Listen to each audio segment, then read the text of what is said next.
why am I here?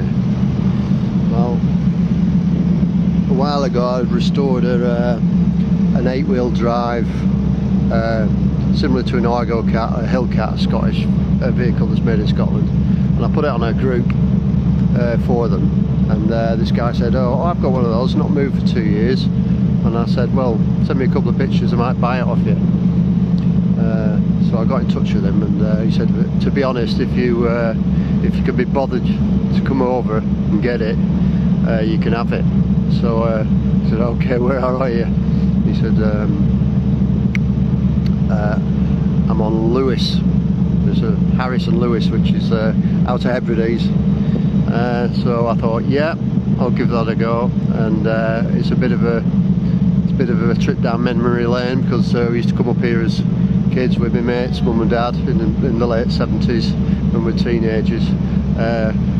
Over there, you probably can't see it, but right behind the boat, that's Ullapool, and then over this side, you can't see them, there's like some mountains over there with a boat in front of it. You'll probably not be able to see it, but that's Acklety Buoy and Stack Polly in the background. So yeah, a bit cathartic for me coming over, and we're going over to recover it, pull it out of the field and put it in the back of my van, which I've already prepared.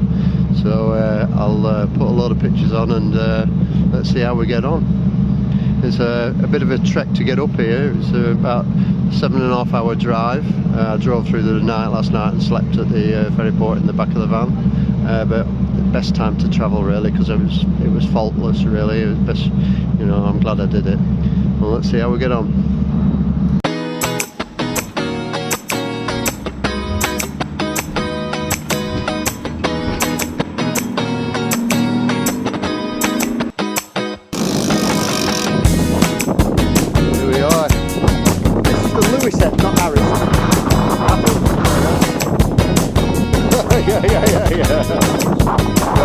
What is it? Is it named after family?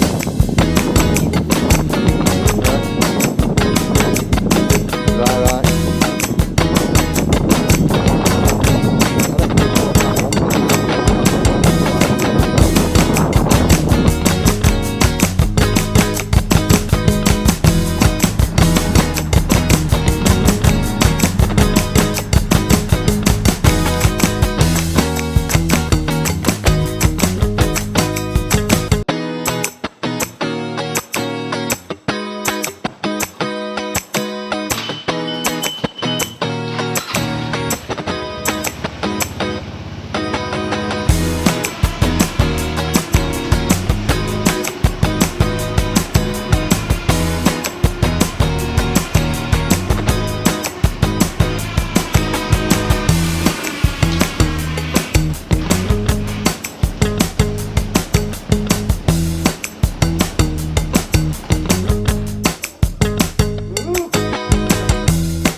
Sorry about that.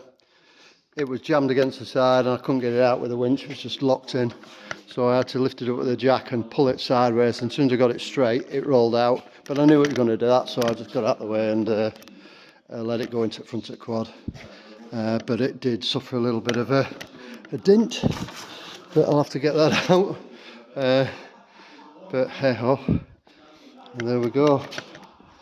Let's have a look behind here. It came all the way and pushed the quad back to away from where the quad was before. Well, there she is, and a big thank you to Graham, who's a crofter on Lewis, who donated this to me, and also thanks to Craig, who's the electrician working on his house, who without their help I wouldn't have got it on myself, no chance. But big thanks to those two guys up in Lewis. Enjoyed my trip up there. I wasn't going to go anyway, I just fancied going. But yeah, let's see what we can do with this one. Well, here's a quick walk round really, just to show what we've got. One rusty Hillcat, 1998. Same age as the one I've got just around the corner. I'll show you that in a second. But this is a starting point before I do anything. Pretty rusty. It turns over. We don't turn over with starter motor, but it's actually not seized up or anything. It's all there. It's just been exposed to the elements on a Scottish island, salt water. It don't take long, it says. So you know, I had to cut all the chains off, or else the wheels were just locked up because the chains were rusted solid. And the seats are a lot higher up in this one. I don't like that. I'll have to get them right down to the bottom. Same here, all chains off. Oh, there. It's a rusty old thing. I had to cut the canopy off. It had a windscreen on and stuff, but I couldn't get it in the van with down, so it had to come off. That's over here. So yeah, we've got 2 spare rims and tyres, although all the tyres are pretty shagged. There's the top spare gearbox, engine cowling, which this one doesn't have an engine cowling lad on it, but it should do. And that's the remnants of the cover. And this is what hopefully it'll end up looking like. Can't really see it. Can't see it being the same condition as this, but we'll see. See what we can turn it into. There we go. Before and after.